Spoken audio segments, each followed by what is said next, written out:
because I signed up as housekeeper Okay. in the apartment in the hotel. I cleaned and cleaned. I walked and walked.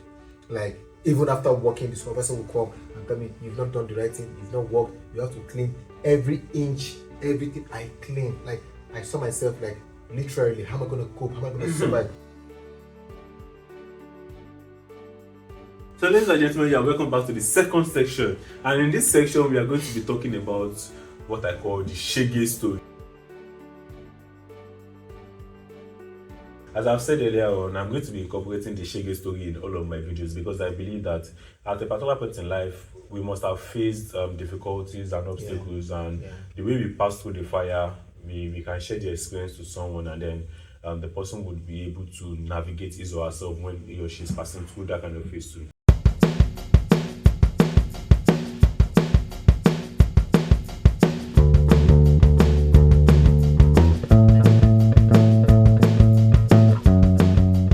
So, Mr. Godson, can you tell us one Shege story about yourself? Anywhere, it doesn't matter, anywhere. Well, just two experiences. I will share one when I was in Dubai, and I will share one recently I have in the UK here. Two experiences so that people can learn from my experience. When I was in Dubai, like I said, it was all quite rosy and the rest of them, but I'm the kind of person that I don't like staying idle. I don't like idleness. So even at the point when I go on leave or I'm on break, I still want to do something to just generate income and bring income. Just let income keep flowing. I like money a lot. I like money a lot anyway. So I just want to keep generating, the funds and let them keep coming. So I said to go into part-time job. And the first job I got in Dubai then was to work in a hotel. Okay. And of course, not even in the center. Where I got the hotel job was in the desert. Like I never knew we had living animals, or not animals, sorry, living things, like people living in the desert, like tourist attraction, apart from this desert safari. Full of sand. I'm telling you, now we have this hotel, there's some hotels, they built them in the desert. So I went there to work. It was really hell. That was my first time doing labor job. I use the word labor job because, of course, it's not, this is any job. So I signed up for it actually. And they showed me Shege, because I signed up as housekeeper in the apartment in the hotel. I cleaned and cleaned. I walked and walked. Like even after walking, the supervisor will come and tell me, "You've not done the right thing. You've not walked. You have to clean every inch, everything." I cleaned. Like I saw myself like literally, how am I gonna cope? How am I gonna survive? And I had like 1 month to go because it's not just what I've signed up for that 1 month, so I'm gonna be in that hotel for that 1 month. Yeah, because they provided accommodation for me and then feeding as well. At the point, I hated myself. Like I hated the whole country. I hated everything, But at the same time too, I just told myself I was gonna do that for just few weeks or few times, and relax. And that when I remember it just for a few weeks, it kept me going stronger by the day. Imagine going to the job before 2 hours, you're already tired, you're already weak, you're already in pains. You get the point because of the way they subject you and the kind of job they subject you doing and the rest of them. And of course, that aside, I still came out stronger, back to my work. But then I never went back to such jobs and But then coming down to UK as well, because we had a lot of sacrifices to make here in UK. A lot of us have sacrificed £4,000, and apart from £4,000, money for tickets, money for accommodation and the rest of them. So we really sacrificed a lot coming down to UK. And of course, UK is not, as at now, for now, is not a place where you can come and sit down, and cross your legs and fingers. Yeah, many people might be complacent with maybe just one job, some two. But for me, I have seen myself in UK. I have done 3 jobs before, 3 different places, 3 different jobs. My present place of work, I've done security job, I've done care, running at the same time concurrently. There was time I was doing care work on weekends only. Of course, my job permits me just Monday to Friday and Saturdays, always once and Saturdays where I work presently. And then, of course, I was also doing security, which is SIA. That one can come up on Saturdays, Sundays, can come up on any time, So I've seen myself doing these 3 jobs. So at a point, it really helps me pay my school fees, But at a point, I told myself, no, I have to drop one because the stress was really coming, it was coming serious. And especially that care was showing me Shege, it really showed me Shege because, when I've stressed myself from office work and every, I have to get back to the care work, the person I'm taking care of, people with dementia and the rest of them. So it was working not easy, taking care of such persons. I've not done care work in this UK. Oh fuck, it's really, really stressful. Like, you have to lift up and you have to be very careful because if you look at them, any little thing, any little mark, stretch, you have to write statement. Yeah. So you can be in trouble. Yeah, You understand? yeah. So care, but a lot of people feel, care, I'll go for care, I'll go for care. But you need to be extra careful because any little thing like this, it's problem. I've been in a situation whereby I missed a drug. I was administering drug for someone, and I missed just a drug. And the guy, he reported, and I was called to police. Police called, it was a case. I'm telling you. Police just for drug. Yeah, because the agency called police. I had to explain. So what was the sanction? I kept explaining that I gave it to him even while he was sleeping. Like he didn't recognize which of the drugs I gave to him. I gave him some drugs. He was sleeping. I woke him up and I said hi. But he couldn't recognize. But he was insistent I never gave him. To be very honest, it was not easy. When you're being called 2-3 times to the station to come and give, a statement and then repeat what you've said. Cameras are there, everybody investigating. So I told myself I knew I was not going to last long in here, and I didn't see it as a career. What I didn't find or see as a career, and I'm always only going to get into trouble with it. I told myself, look, nothing. I think it's time you just let it go. So I just had to. So I focused more on my security work.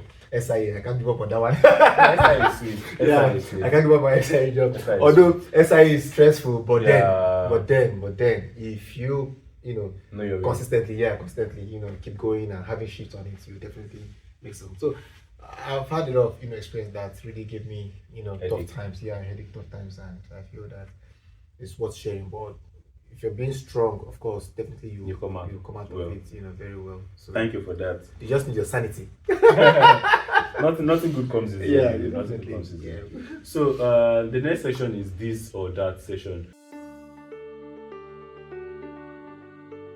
So in this session, I'm going to be asking you about maybe 10 random questions. Then you're going to tell me which one you prefer and maybe tell us why you prefer that. Are you ready? All right. So the very first one that has always been in everybody's mind, that has always been causing wahala up and down. iPhone or let me not say iPhone or Samsung. Let me just say iOS, iPhone, or Android. Android. You are the first person. Why? I'm never a fan of... Have you used iPhone before? I don't want to even use it. I'm never a fan of it. People always like, the reason why you are still... I support Android too anyway. Yeah. But the reason why people always say the reason why I still support Android is because I've not used iPhone before. That the very first day I use iPhone, that's the day I will vow not to use Android again. I've never, from the inception of iPhone, because I feel it's just being overhyped. It's just being overhyped. And if you look at what's happening today in iPhone industry or whatever, you see them bringing out from 6, 4, 5, 6, 7. So just one or two things being changed, and then money is being increased and just extorting people unnecessarily. And so I feel there's nothing there. So I still stand with my own Android, and Samsung has always been my good. Samsung has always been best. Davido or Biscuit? Davido, please. Why Davido? Davido, please. Why? Well, for me, Davido has always been my ginger. Yes. I feel like everybody who is the vibrant one who always want to go for because of the energy. Yeah, energy, and also I derive part of my energy from him as well. I've been a part of Davido's life growing up when he was small. We are family friends, but people don't know. But you can check up my Instagram videos and pictures. You will see us while I was growing together as well, like some pictures, some activities, functions we've attended. Davido's senior brother did had wedding in Dubai. I was part of the men on suits, groomsmen. For the wedding. So the father gave me the job where I was working at Ondo State. Deleke. I served in Delta State in a bank. The father also gave me the job opportunity or the job link because Davido's father is part of the directors for Unity Bank. Unity Bank. I don't know if Unity is still existing till now, but as at then, when I served so I served in Unity Bank, and it was through just this link. I just traveled to Delta State with his card, complimentary card, and that was all. And they took me. In Nigeria, it's about who. Yeah. So do you know? We've been very close because my mom used to be the cook for the family, Davido's family. So my mom was their cook. So that was how we became part of them. I was always going to the family house, and to be very honest, the father sponsored me when I was in school as well. Wow. Yeah, I was under their scholarship. Wow. Yeah, throughout my school in Futa, I was under Davido's foundation. They call it Adeleke Foundation in quote. So I was under a delegate foundation and scholarship. They paid my Wow. school fees through. I never paid one dime throughout I graduated. And I also have siblings. My senior ones also finished from Babcock, all Babcock University. All my senior ones, I'm actually the last. So all my senior ones finished from Babcock. They all went through scholarship. We never paid one dime. Wow. It was through a delegate Wow. foundation. So I've been a member of the family. We've been together. I've been a member of their gang as well. Tunji Adeleke, who is the son of the former governor that died in Osun State. He's my very good friend as well. B Red, you know, and Shino Rambo. Shino Rambo is also my friend. He's also the cousin to Adeleke. So for real, I always go with Adeleke. Yeah, for real. But Nice, Davido, nice. always with Davido. Ronaldo or Messi? Ronaldo. Do you know that? Do you know that? It is not 100% correct, but most of the time, people who support Davido are always supporting Ronaldo. No, honestly, Because speaking, Messi is overhyped. they will kill you. in the comment section. Don't come for me. will But kill it's just my personal, my own personal orientation. Yeah, I just feel Ronaldo is just a humble person for me. Like I like Ronaldo. He's calm. I like his style of play. Okay, let me ask: Mbappe or Haaland? Mbappe or Haaland. Haaland, of course. I'm a Man City fan. Nice. Haaland is my guy. I'm a Man City fan. Nice. Any day, anytime. So The next question I want to ask, you've already answered it before, but let me still ask: Yeah. USA or Canada? USC, please. Rain or snow? Rain, snow, rain, snow, rain, snow. For me, I'll go with snow. It's fine. Snow. Yeah, Why it's fine. snow? Well, Okay. we've never experienced it for a long time in Nigeria. I'm not a snow person, but it's an entirely new environment, and it's a new, it's a new thing for me. So I feel I get used to it with time. But and if you are become going part to of look at it logically, I think snow is kind of better than rain in the sense that if it rains, Yeah. you'll be drenched. Definitely. But if it snows, you can just Just it out yeah, the way. then So you're you fine. can walk on, don't need to be cold. Yeah. You can walk under the cold. Yeah. Under the snow. Yeah. But rain. Even If these it's- days, we get rainfall and then you're still cold, very cold. Because of rain comes with So- cold, so- temperatures and the rest of them. So snow for me any day, anytime. And of course, when you have to see yourself taking pictures in the snow, you're like, So let's close the this for that session. Then there's this last question I want to ask. Then we are going to close for the day. And then the question is: I've been following you online for a very long time now. I've been checking your pages. I've been seeing your videos, your Facebook, your Instagram, and all. And I've noticed that you will always love to be behind the cameras.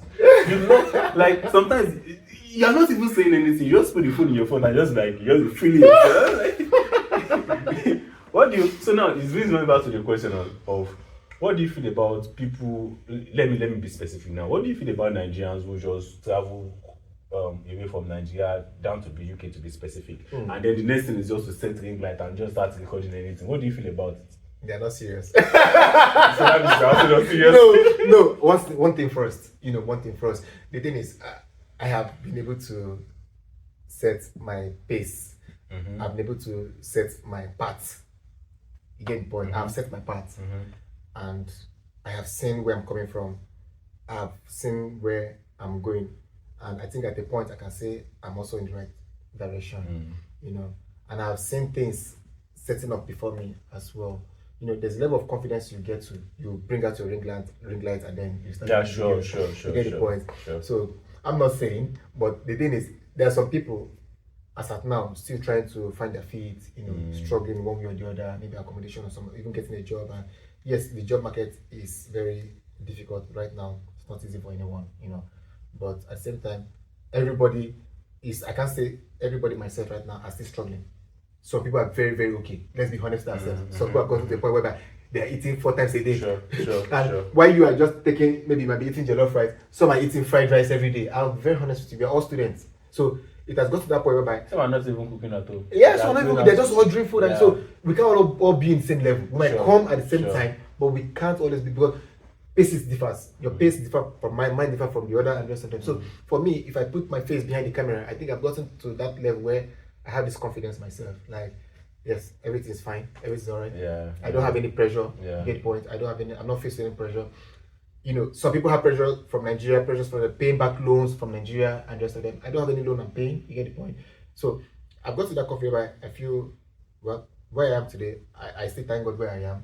So I just want to put my face out there and not just put my face to the camera, but trying to encourage other people also who might be seeing my videos, you know, try to cheer them up that look, might not be easy at first when you come in. Of course, it was not easy. Sure. We all came in here, and from the first day we came in, it became a race for everybody. Yeah, you can imagine. So imagine when everybody is like, when you want to go for a race, they say, "Oh, your mark, set, and go." You know, get point. So some will be on the first, second, third, fourth, fifth, last. So that's the race it is. So where I find myself today, I have that high level of confidence that everything is well and everything will continue to go well. And that's why I can wake up in the morning, anytime, evening, put my face. So I don't see it being the first thing. I see it as you've already settled some part. Yeah, I've settled before coming up. Okay, yeah. So I will also advise people. Advise people to, like, when you come in, you need to focus, stay focused. Focus is still the first. You still the determinant word. Focus, and then get what you want. Settle yourself down, and then you can now bring out your ring light, and you can now, you know. So it's always a thing of joy anyway. And we also use to kill boredom as well. Use your ring light to kill boredom as well. You get the point. So once you are bored and everything, you just want to show your face and then make yourself happy. Some people start thinking, I don't have food, I don't have money, I miss my people back home. There's no point. Just make yourself happy, and that's okay for you. All right, guys, it's been a whole lot of talk with my big boss. So guys, always remember that this episode will always continue and it will be coming in weekly. Don't forget to subscribe to my YouTube channel and also like this page. Also, share these videos to someone who would be interested. Trust me, somebody would be interested. Somebody who's currently in Dubai and wants to come to UK, or somebody who's currently in Nigeria and wants to enter Dubai. So all of these things. Alright guys, we are going to see in another video. Alright, bye. Cheers. Thank you guys.